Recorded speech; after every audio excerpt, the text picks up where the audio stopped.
Moving the needle on founder failure, one conversation at a time.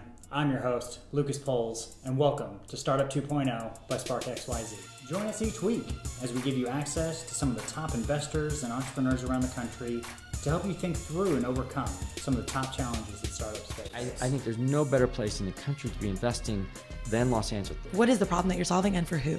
Like, what is that specific pain point? Sometimes when a company is not listening to its customers and just thinks it knows better than its customers, has a really, really hard time finding product market fit. I want to see somebody that isn't going to stop. You know, this person, you just feel like they're gonna make it work.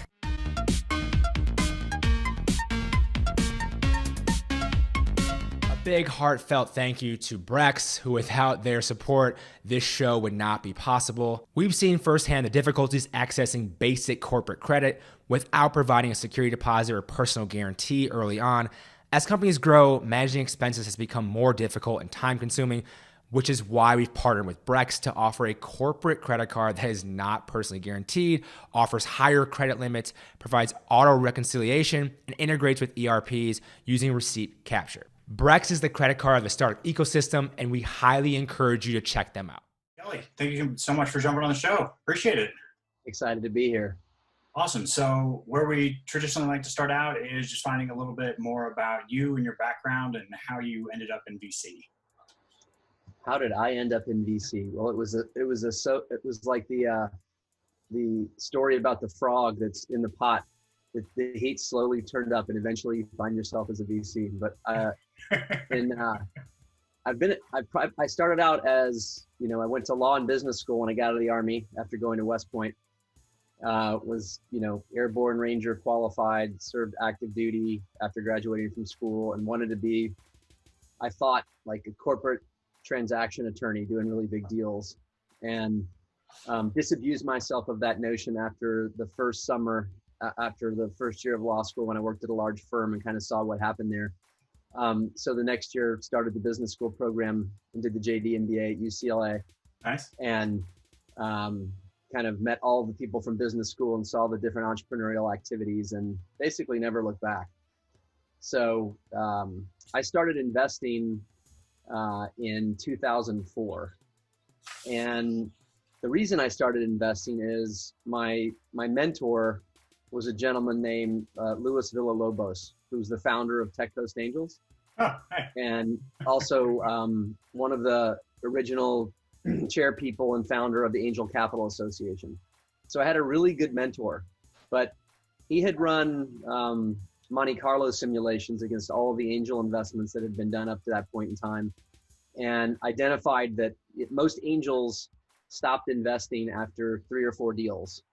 Right, you'll go to a dinner, you'll go to a Tech Coast Angel event, you'll do whatever, you'll see it. This is pre-Angel List and pre all the seed funding capability that existed for mass people that put a whole bunch of money in tiny amounts. Mm-hmm. And one of your deals would go belly up, you'd lose 25 grand, and you or your spouse would go, okay, I did 3 or 4 of those. That's a college back then was a college education. I'm done with this. This is too risky, and I don't understand what's going on. But all the Monte Carlo simulations showed that you needed to have 20 to 25 investments in order to take advantage of the asset class's returns for diversification purposes, unless you're really lucky or a really good picker. So I'm like, well, I love this early stage. This is where I live. This is my DNA. I love helping entrepreneurs. How can I get my 20 to 25 arrows flying to take advantage of it? So my first check I wrote in 2004 into what eventually became TrueCar. So it was Scott Painter and Zag. And I also was like, well, how else do I get these little tiny pieces of equity in these things? And I said, well, I'm pretty good at business development. I know a lot about getting financings completed. So I started advising in that capacity some, while I was also, blood, sweating, tearsing the big chunks as an entrepreneur. So from 2004 to 2014, I was old school angel.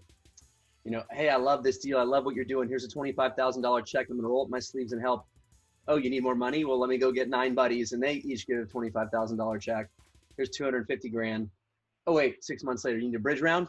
Okay, let's go figure that out. So kind of typical old school angel work. And my partner in our fund, Moonshots Capital, is Craig Cummings, also a military veteran, also a West Point graduate. He was based in DC during this period, and he was doing the same thing in DC. So I was one of his calls for that other check, I need another check. And he was one of my calls. And we liked how each of us looked at deals and invested.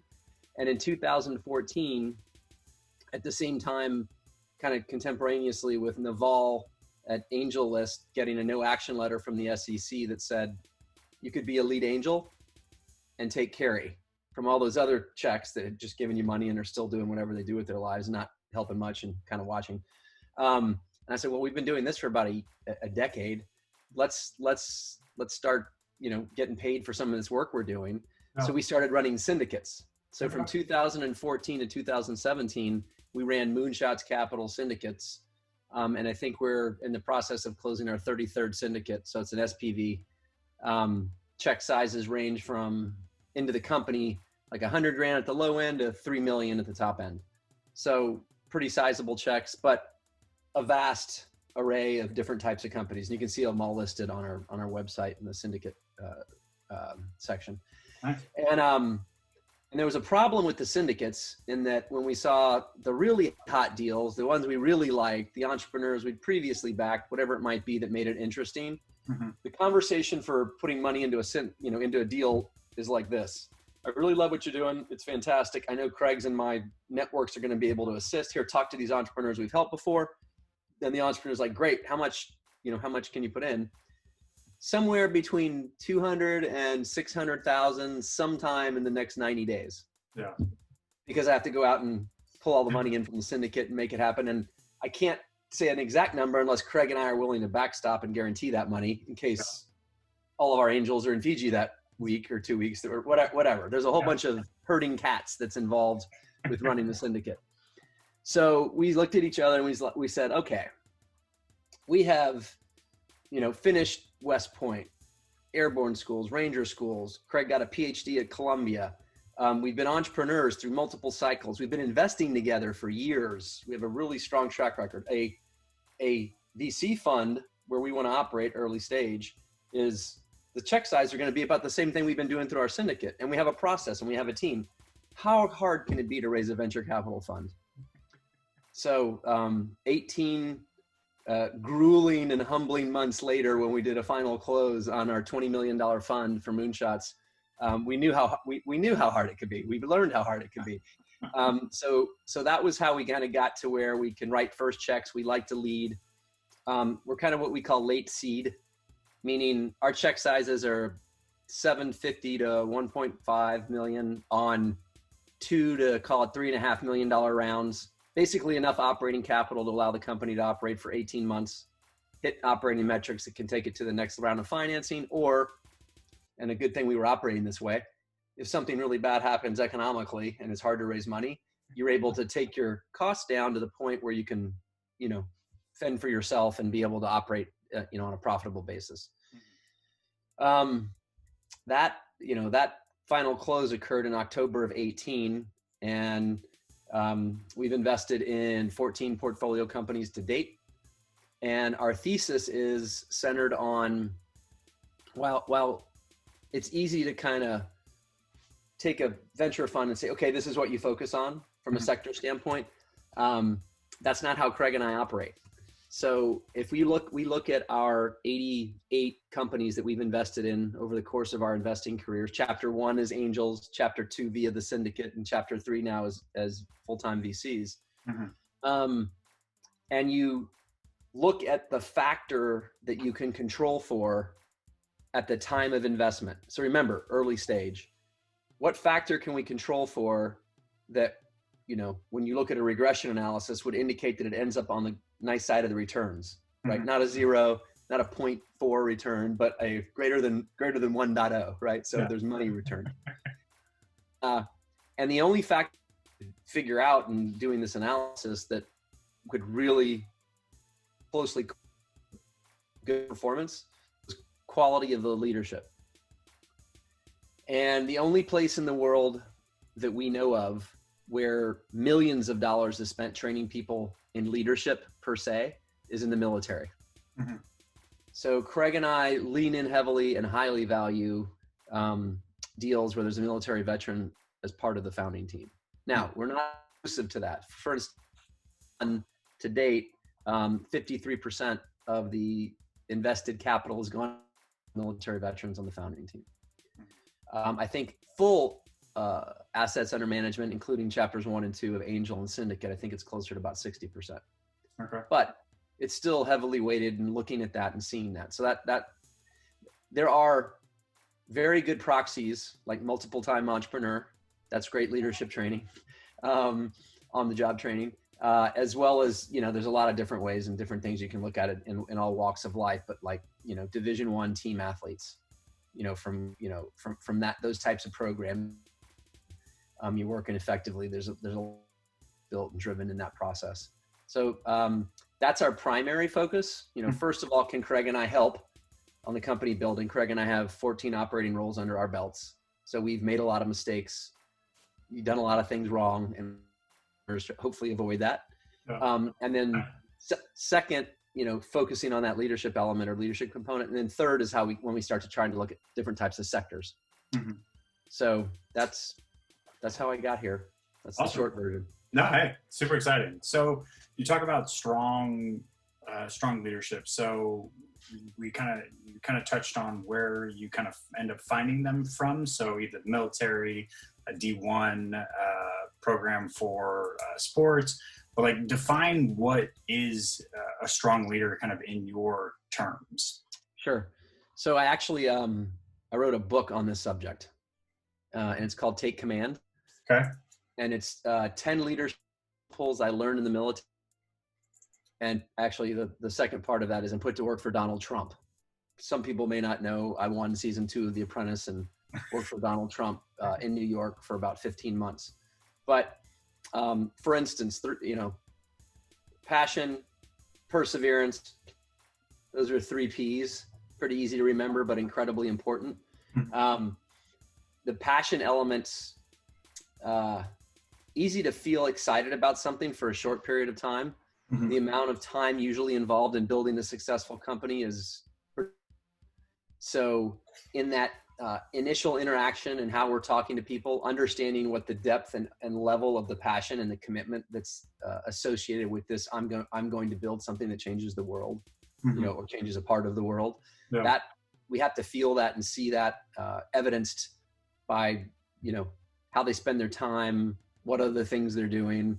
And that's not to say that and I write about this a lot too, is, you can't be 100% on something or you burn out. And, I made that mistake during one of my first startups. Girlfriend fell by the wayside, didn't see friends for a while, every morning up at like 5 a.m. and about 2 p.m. realize I'm still sitting in my underwear and haven't, eaten anything and, been working around the clock on phone calls, got fat, never worked out. And so I wasn't really any good to anybody, including the company, after about a year and a half of that. So, so passion's critical. Planning, it's incredibly important to have a well-articulated and laid out plan with all of the appropriate assumptions around building your business. Mm-hmm. And that planning component can't be I'm just doing this to get some money.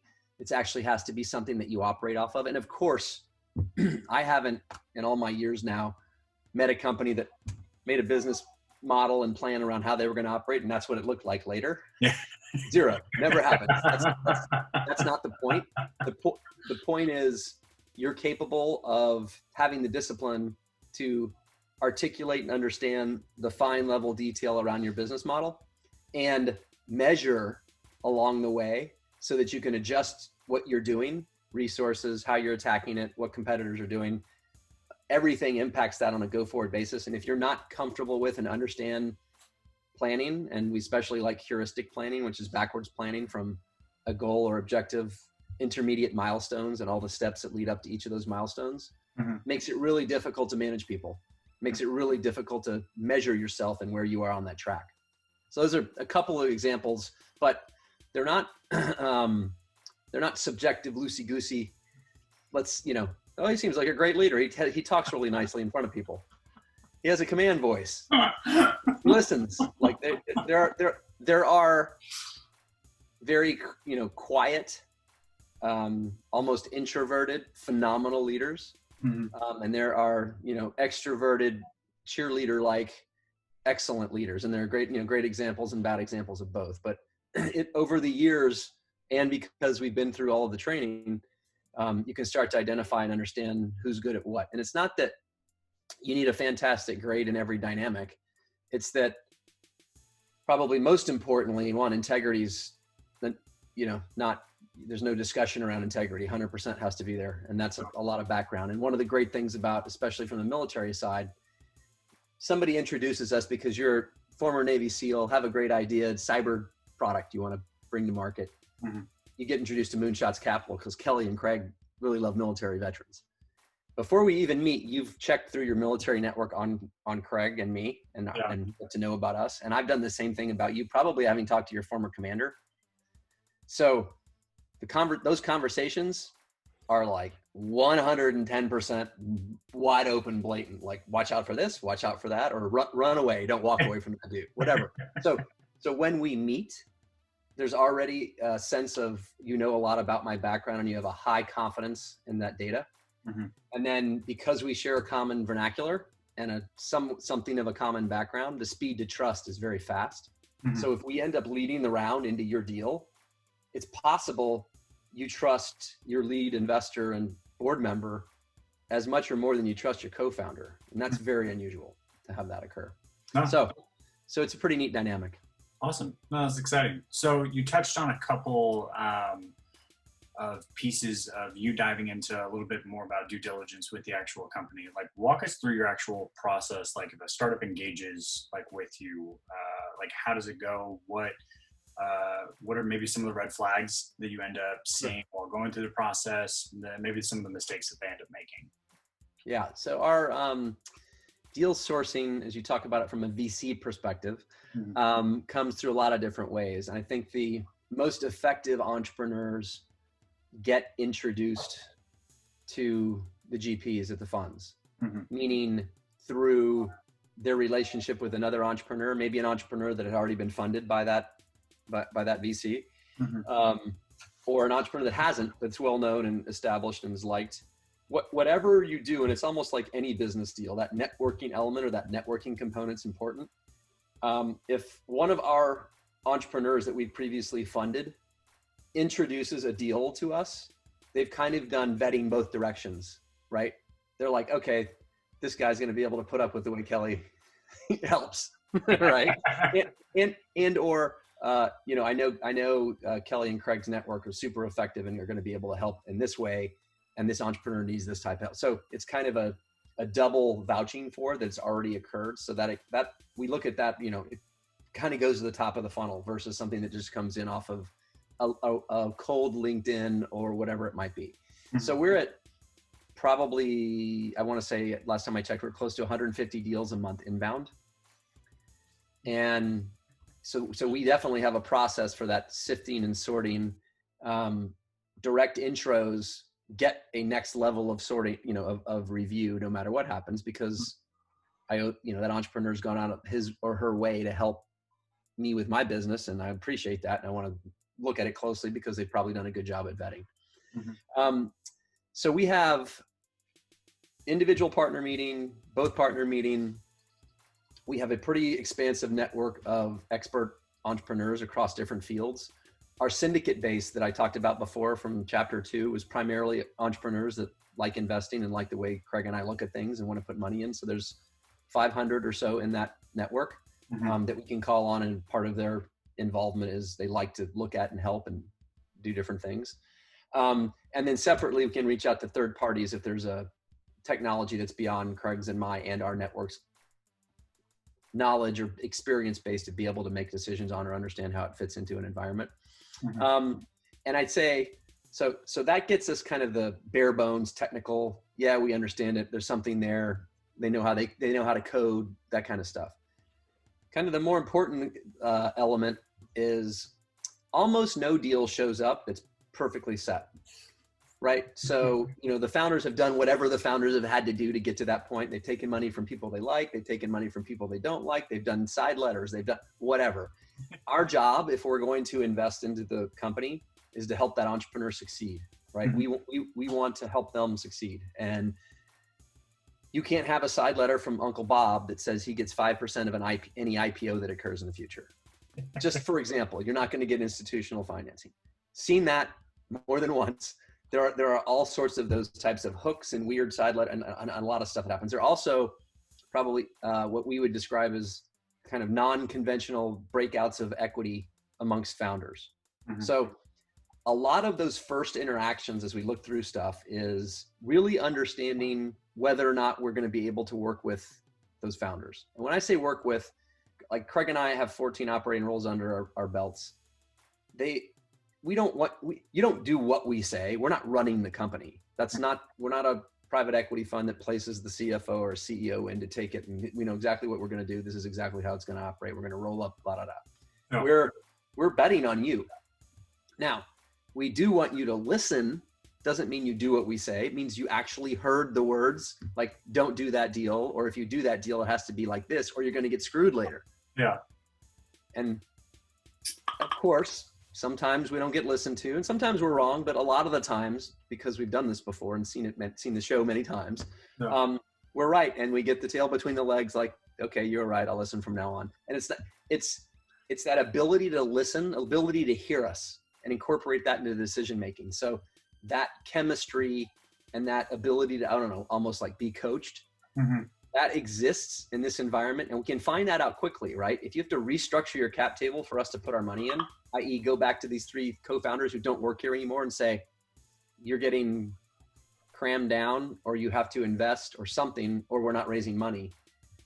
Entrepreneurs who successfully go execute on those things show that they can listen and that they understand what's important, and that they can also go execute. And those are very uncomfortable conversations to go have. So that's one example of understanding the human element and the chemistry, the coachability, and whether or not they're going to be able to execute and when it gets tough. Yeah, I think that a lot of founders don't really realize that you end up running into mental whiplash a lot of the time and so they end up blocking stuff out. But a lot of time you need to end up just sitting there and just listening and taking in all the information and then deciding whether it's actually good for your business or not. But I think that they end up putting blocks a lot of the time on really everything. They're like, I'm just going to go this way. And it's like, look, there are very experienced people that have done a lot of this before, that it's probably giving you some great advice that you should probably at least take part of towards your business. So I agree with coachability a lot. Yeah. And the learning, right? Can they learn? Yeah. Meaning they can go make a mistake, of course, but then they actually, after action review, whatever you want to call it, but there's a look back learning and say, okay, I'm never going to make that mistake again. I'm going to go forward. So let's dive into it. So what are some of the so you touched on a few. So the side letters, the cap table, what are some of the other mistakes that entrepreneurs make early on?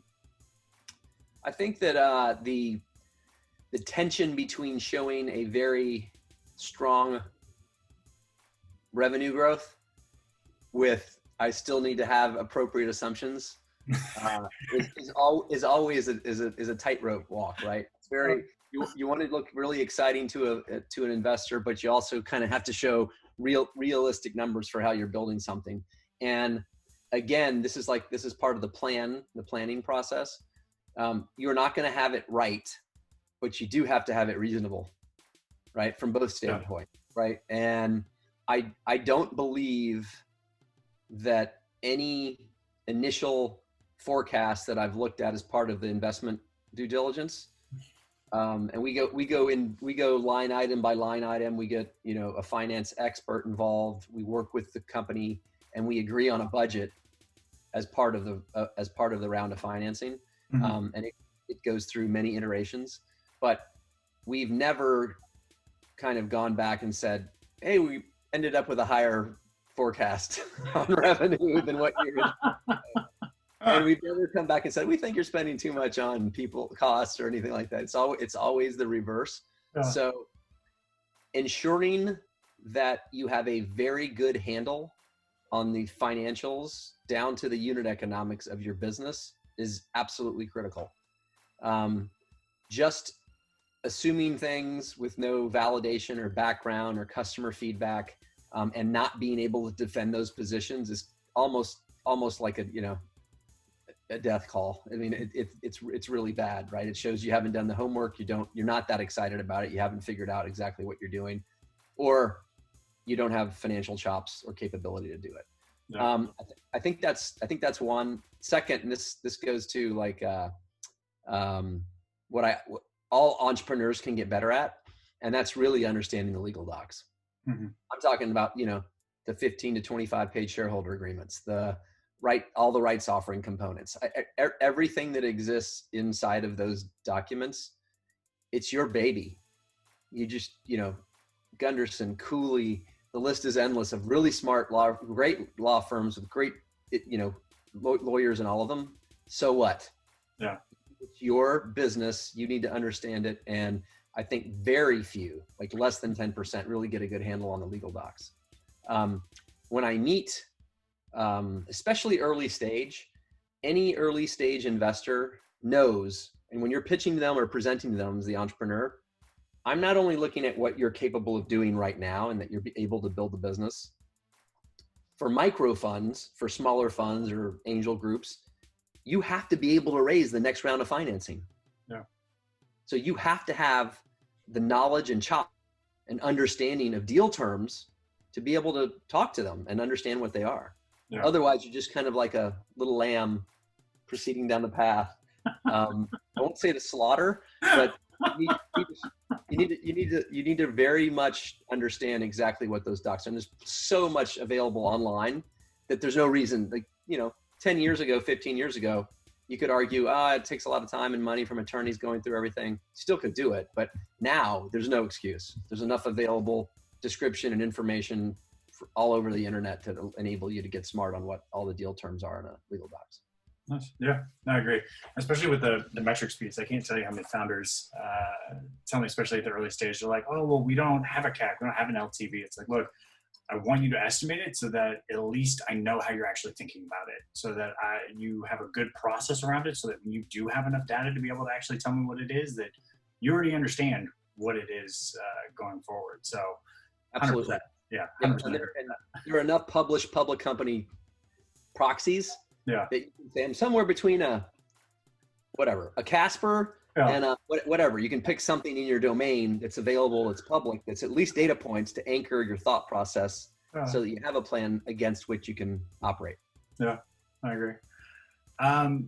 So let's dive a little bit into teams. So there are a lot of team dynamics, from starting flat to moving into hierarchy to a lot of challenges that startups end up facing, and a lot of time a lot of startups will end up ending because of co-founder conflict. So walk me through some of the challenges you see teams face early on. I'm sure it's a lot more apparent now because everyone's a little more squeezed and things aren't going as right as they could be, call it 3 or 4 months ago. So walk me through some of the dynamics that you end up seeing, and then maybe how they can either avoid it or go in and fix it later down the line. Yes. So founder dynamics, managing expectations, team build, company growth by stage. That each of those is an hour-long discussion for sure. I've seen everything from, a co-founder, acting in kind of mutinous fashion to hijack the company. I've seen it's run the gamut from, I thought I was always going to be in charge of product, even though they'd never managed more than 4 people and there's a 500-person staff. I mean, the different variables are astounding on there's no one right way to do it. Yeah. And I would say though that the coachability element that I talked about at the beginning and it's a weird combination of massive amount of confidence to do something audacious and it's going to disrupt an industry. There's a certain type of inside drive that needs to be allowed to do that, and coupling that with some humility of listening and learning and understanding where they fit or don't fit potentially in organizations, super important.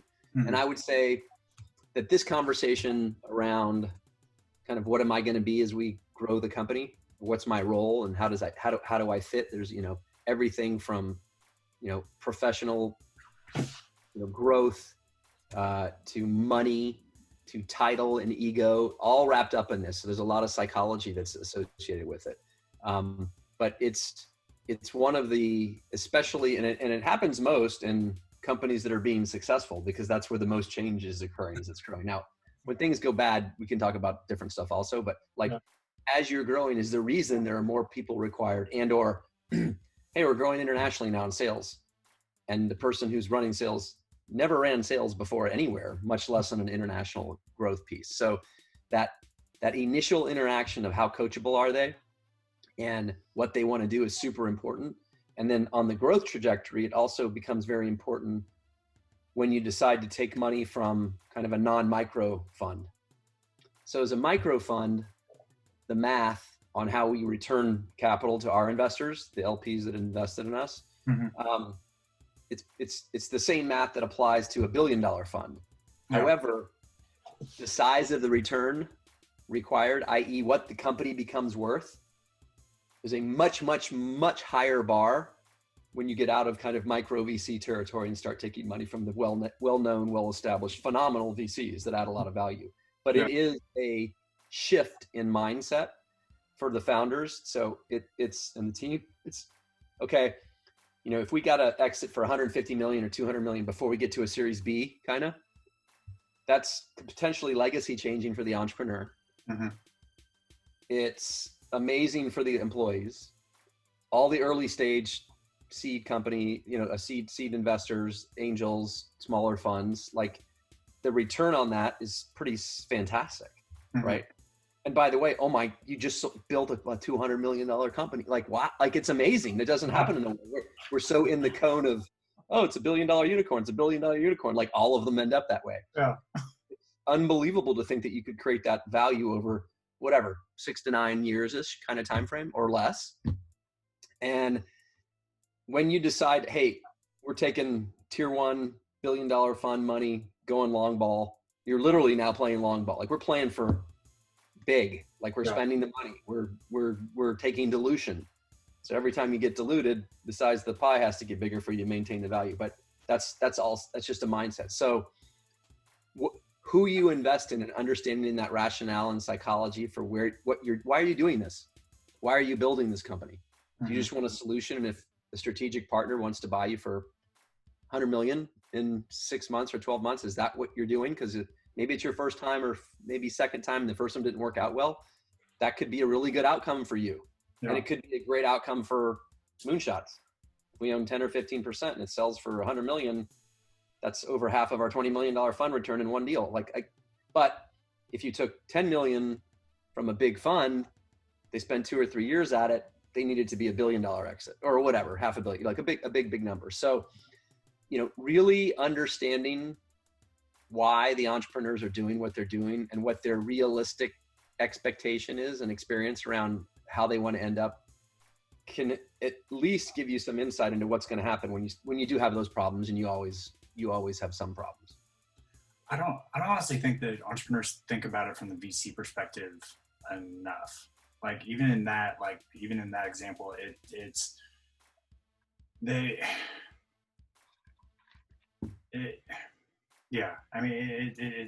tough from their perspective on understanding what the VC needs to do to accomplish their end-all fund goals. Like taking, they think that they'd be able to exit for $100 million, but yeah, 100% right. If you end up taking it from a name brand, call it VC that returns $1 million, they're not going to allow you to exit for $100 million. It's like, look, we're going to force you to run up the gamut going forward. I don't think they think about valuations very much either. A lot of time they'll end up taking too much capital or too high a valuation early on. They want to be able to hit the valuation that they're actually looking for, and so they end up taking it down round. And I don't think that there's enough foresight or thought around that kind of whole trajectory in that entire cycle. So 100% agree. When you're giving away a major chunk of your company for a lot of money, there are strings attached, right? There are covenants in your agreements that say you can't sell the company without X approval. No. You can't do another round of financing without X approval. Now, your statement of they won't let you sell the company if you really do lose an entrepreneur's interest to grow, it depends how integral that entrepreneur is into it. If they've evolved and they've become from CEO to maybe head of product, and from head of product to whatever, and the entrepreneur wants to build something else, that's the story of Silicon Valley, right? That's you grow up 100%. and building a company from five people to 500 people is really, really, really hard for one person. Doesn't usually have all those skill sets doing that, much less to 5,000. Yeah. And there are people who know exactly how to grow from 50 to 500 to 5,000. It might be different people. Yeah. So again, it's okay. This is my baby. I built it. When do you release or let go? And then there are some people who can evolve all the way through that cycle. They're rare, but they can, and some don't want to. Yeah. Some entrepreneurs figure it out after 2 times. Hey, I'm in ideation. I can tell a phenomenal story. I can get money from investors. I can get people to run into walls for us until we get through it, and convince customers to pay us in advance for vaporware until it's ready. Those are phenomenal. If they know they're good at that part, I hate it when I have 15 reports and it's, the systems, the engine's running. Now what feature do we build? I'm like, I'm bored now. I solved a big problem. What's my next big problem to go solve? So really understanding, again, the expectations of that entrepreneur, and vice versa, the entrepreneur understanding the expectations of the investor is important on the front end. Yeah. So we have to talk about it. So the COVID is obviously rampant. It's changed the outlook, especially for the next, call it year and a half until there's a vaccine. So how do you see, maybe let's take it from the venture perspective. How do you see the venture capital landscape changing or shifting? Do you see the types of deals getting funded drastically shifting over the next year and a half, or do you think it's more of a pause button until things get a little bit back to normal? Well, I think the numbers are already in for Q1, and there was significantly fewer, I don't know if it was 20 to 30% fewer seed, early deals done than were anticipated and or year-on-year comparison. Yeah. And valuations, I understand, at least from general surveys, but of like 400 plus VCs, that at least a 20% downward pressure on price. And I was a part of at least 2 deals where, now all of these deals that closed had started pre-COVID, right? Yeah. So there was already momentum, right? And there was already agreement on general terms and everything else, not final sign wires. Yeah. And I know one that got traded down 30% on value, just like, hey, we're going to drop it 30%, the pre-money valuation. And then it's like a pause and they're like, okay, can you wire today? Yeah. let's get the money in, because we got to get the money in, right? Fortunately for, the vast majority of our fund 1 deals, we had invested, the deals had closed in the second half of 19. Some in Q1, in Q1 we got one closed in end of January. And in all instances, we had targeted 18 months of runway with operational metrics that would support the next round, or take down your costs, because they're already in revenue, but take down your costs. And then we had a couple of deals that hit accelerated to profitability, so operating profitably, because of the circumstances around what the virus did to behavior.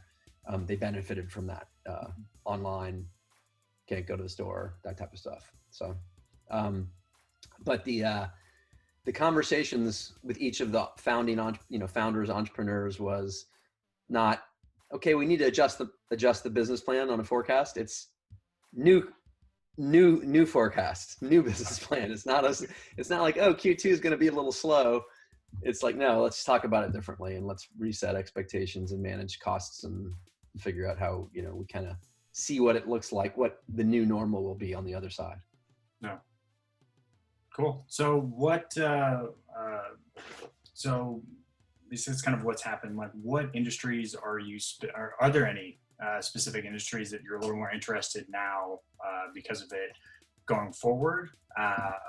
Is there anything specific that you're interested in? Yeah. So one of the interesting dynamics for Moonshots for our fund is we have close ties to and with DoD and .gov. So in Fund 1, we had two what we call dual use. So there's commercial application and then DoD application. And kind of generally speaking and historically, most VC funds kind of shy away from anything that has a government contract associated with it because they're incredibly difficult to forecast. When you get them, fantastic, right? You typically have a paying customer, right? They're not going to not pay if they signed on a deal, right? So these are the pros, right? Well, suddenly, who knows what and when and how, and DoD is like, got more money. Yeah. So in Q4 of 2019, Army Futures Command, which was the first new command in, I believe, about 40 years for the Army, and its mission with a $20 billion fund basically was to invest in commercial applications and commercial innovation that have applications to soldiers on the battlefield. And that can be across the 6 pillars are like communications, transportation, medical, so they're really interesting. And if you think about our thesis and they did like the Amazon new distribution center search for city, and they selected Austin, Texas.